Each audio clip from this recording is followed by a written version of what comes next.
నన్ను ఒకరు అడిగితే మీరు ఎంతైనా అమెరికా తొత్తులా లేకపోతే ఇజ్రాయెల్ నుంచి బానిసలా, మీకు అమెరికా ప్రయోజనం, ఇజ్రాయెల్ ప్రయోజనం, భారతదేశ ప్రయోజనం మీ దృష్టికి వస్తే దేనికి ఓటేస్తారు మీరు అని అడిగితే నేను చెప్పాను, అయ్యా మోషే తన ప్రజల కొరకు వారి భారాలు చూశాడు, మొర్దెకై తన జాతి మోస కోసం కష్టపడ్డాడు, యిర్మీయా తన జనులు నశించిన వారి కోసం కన్నీరు కార్చాడు. బైబిల్ గ్రంథములో మొర్దెకై తన ప్రజల మరణశాసనం మార్చబడాలని ప్రయాసపడ్డాడు. బైబిల్లో భక్తులందరూ తమ తమ జాతుల కొరకు కష్టపడ్డారు. ఆ బైబిల్ ఫాలో అవుతున్న మేము వేరొక జాతి కోసం ఎందుకు కష్టపడతాం? మీరు అసలు మాట్లాడటానికి ఎలిగేషన్ చేయడానికి అర్థం ఉండాలి కదా.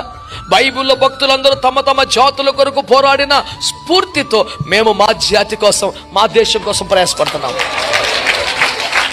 అమెరికా కోసం ప్రార్థన చేస్తాం, ఇజ్రాయెల్ కోసం ప్రార్థన చేస్తాం, కానీ ఇండియా కోసం ప్రాణం పెడతాం అవసరం అయితే.